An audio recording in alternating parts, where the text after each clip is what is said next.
kabajanti kon sabni keenya horate tun gara tuffitti akkan jijjiiramneef jijjiirama waan jirtuuf kanaaf qabsootti deebi'uun barbaachisaa ta'ee mul'atee jira jechuudha wal'aansootti deebi'uun mul'atee jira jechuudha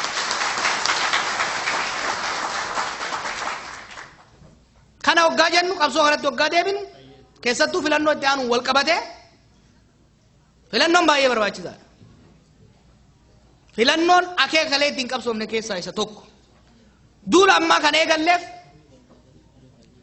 duula marsaa lammataa kana kan eegalleef kaayyoo haaree gabbaafanneetii miti akeeka haaree barbaanneetii miti waanuma abboonni keenya waggaa 50 dura lafa kaayan ittiin galmaan ga'uuf maali wanni abboonni keenya dura kaayan warri afran qallo sochiin baale warri machaatu lama oromoonni lixa ka dukkanatti ija babaasanii sirna naftanyaa diiganii keessaa ol ba'an wanni qabsaaniif wanta akkittiidha jechuudha mirga abbaa biyyummaa saba guddaa kanaa kabachiisudha mirga abbaa biyyummaa saba kanaa kabachiisudha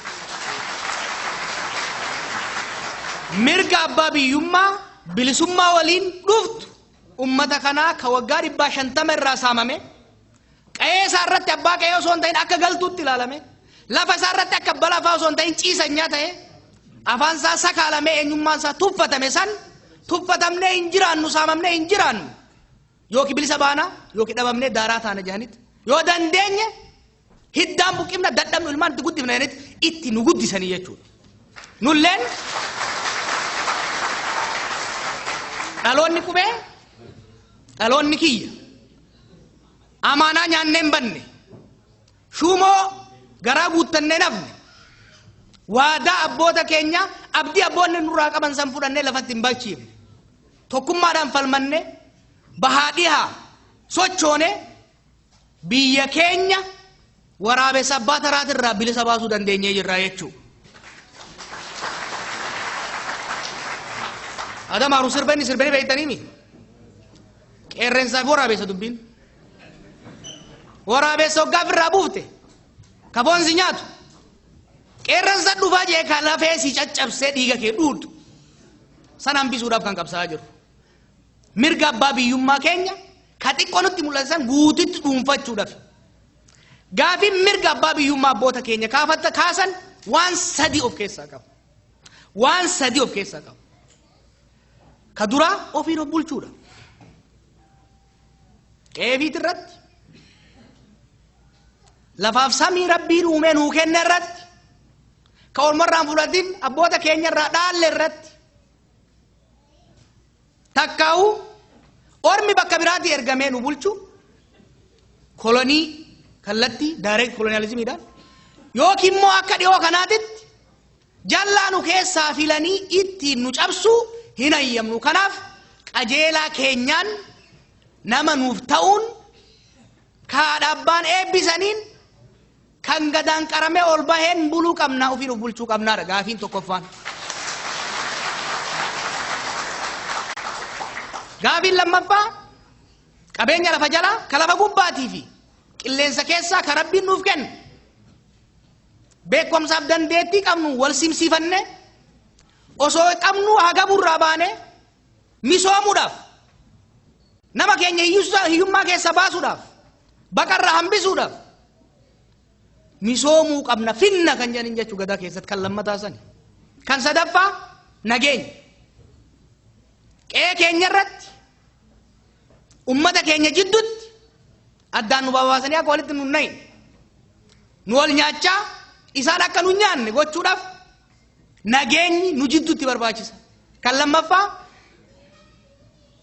nuuf ollaan keenya ka rabbiin wal biratti nu uume ka daangaa wal keessa nu uume akka wal nyaannuuf akka wal lolluuf osoo hin ta'in akka wal hin nagadannuuf akka wal keessa yaanuuf akka wal fuunuuf akka walitti firoomnuuf waan ta'eef nageenyi ummata keenya keessaa waabii akka argatu yoo kan barbaadamu taate ollaa keenya wajjin nagaa qabaachuu qabna kan sadaffaa kana jechuudha waa sadiif qabsoon waggaa 50 gaafiin Oromoo haareetti dhufu hin jiru gaafiin abboonni keenya kan Taaddasaa Birruufaan ka Elemoo Filtuufaan lafa kaayan san kan waa qofaan itti qabsaaniif san kan baaroonfaan artikuleet godhan san hojitti hiiku malee gaafiin Oromoo haariyaatti dhalatu tokkichillee hin jiru jechuudha. Gaafii kana akkamitti filannoo itti aanu kana keessaa fi sanboodatti akkamitti hojiitti hiiknadha. Duulli filannoo amma godhaa jirru eenyu filamee masaraa haaseenu miti.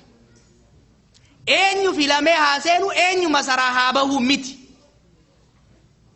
Gaafiin Oromoo sadeen sun akeekni qabsoo bilisummaa Oromoo sadeen sun akeekni gaafii abbaa biyyummaa Oromoo sadeen sun qabatamaan hojiitti hiikamuu qabanidha. Akkamitti hiikna? Ummanni keenya eega sirni gadaa jalaa cabee booda eega sirna cunqursaa jalatti kufee booda takkaa nama filateen buleen beeku. Takkaa ormatu qawweedhaan gadi bulchaa ture. Takkaa jallaa isaatitu ambaan ergamaa ummata isaa gaagaamaa ture jechuudha. Kana ofirraa hambisuuf kan qabsoofnu filannoo as deemu keessatti wanni goonu maali?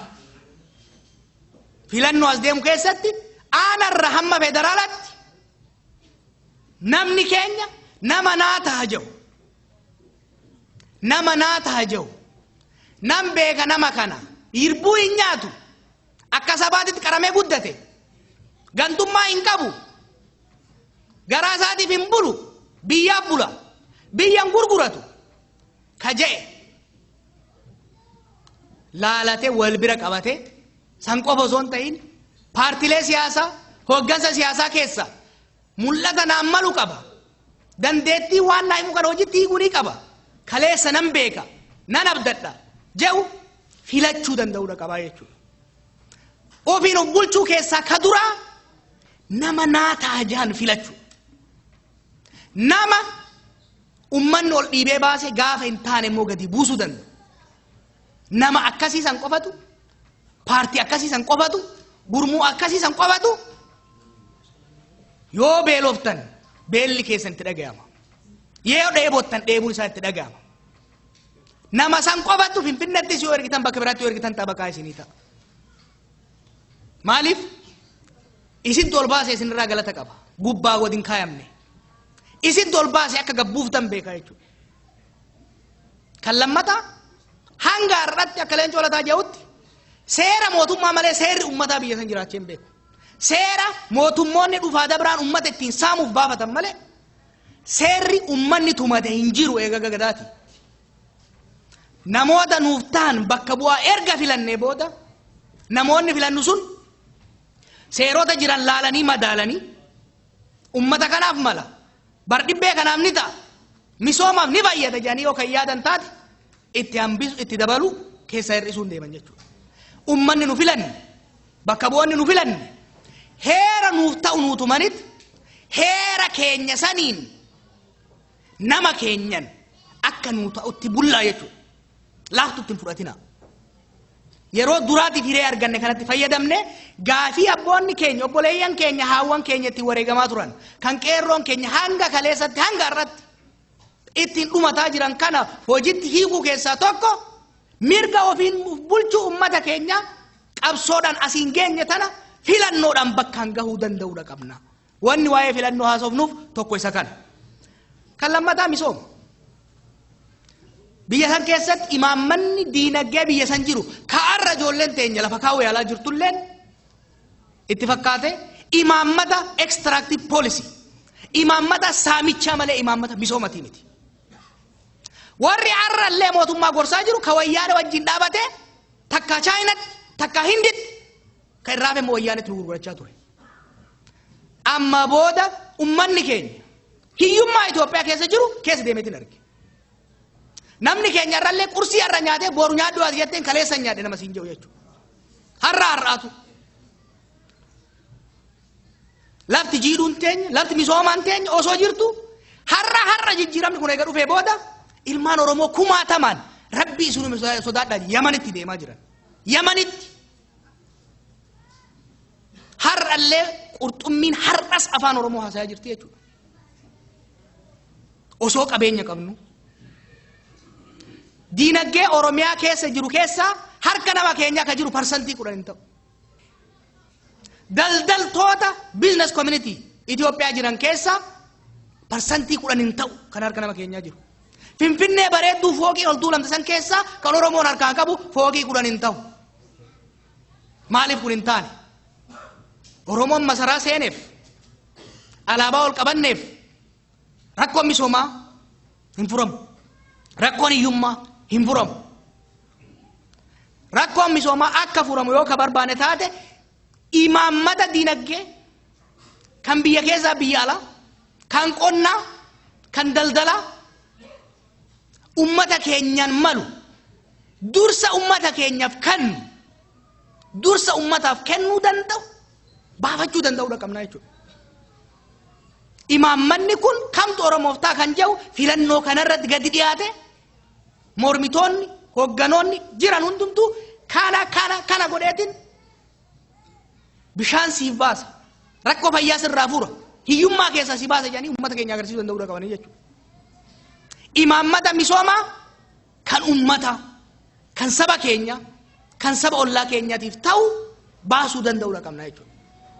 Filannoo kanarratti imaammata kamtu Oromoo ollaa isaatiif Itoophiyaadhaaf ta'u kan jedhu dhiyaatee irratti himatamuu qaba irratti dubbatamuu qaba hojiidhaan immoo madaalamuu danda'uu qaba jechuudha.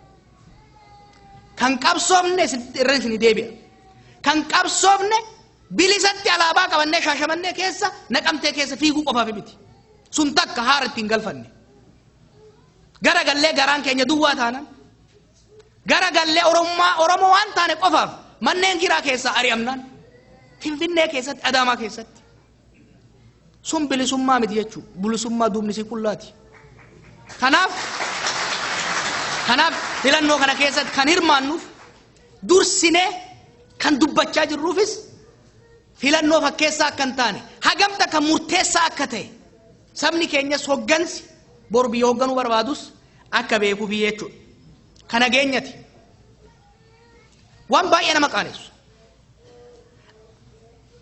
osoo isin jiraachuu baattanii abdii nama kutachiisu keessaa waggaa 150 nagaa dhabne qeeteenya irratti ajjeefamne har'as nagaa dhabuu keenya jechuudha. Baroota qabsootan keessatti Oromoo miliyoona 50 keessaa 49 wareega godhee miliyoona 1 yoon bilisa baase wanta kan gaabbuun ture. Har'a garuu namni tokko du'uun garaana guba. Namni tokko. Har'a erga bineensa nama nyaata taraa nuti dabraa ture ofirraa kaafne booda. Erga masaraa mootummaa imaammanni fi tarsiimoon ajjeechaa nurratti itti bahaa ture san dhuunfannee boodallee namni keenya bakka hundatti ajjeefamaa jira jechuudha. Dogongora waltuffii bolola waggaa tokkoof dabre kana keessatti godhame irraa kan ka'e guyyaa irraa yeroo ammaa kana keessatti Wallaggaaf Gujii keessatti ilmaan Oromoo mootummaa taate ilmaan Oromoo riphee lolaa taate wal fixaa jirti jechuudha. Ummanni keenya bahaa gala yeroo itti dadhabe kana keessatti jirra jechuudha. Maaliif? Mootummaan ummataa waan hin jirreef. Ummanni Wallaggaa ummanni Gujii osoo mootummaa isaa filatee jiraate osoo bakka bu'aa tokko qabaatee jiraate lolli irraan godhamu. Paarlaamaa miseensi paarlaamaa baay'ee jira. Miseensi paarlaamaa takkaa dhageettanii bakka bu'aa Wallaggaa bakka bu'aa Gujii ka Booranaa lolli kun haa dhaabbatu jedhee ka paarlaamaa irratti dubbatu agartanii beeytanii. Hin filamne egaa nurratti fe'ame jechuudha. Kanaaf nu jidduttis nageenyi akka dhufuuf Oromiyaa keessa nageenyi akka dhufuuf mootummaanis nama akka ajjeefneef kan biraasis bosona seenee mootummaarra lola akka labsine yoo kan barbaannu taate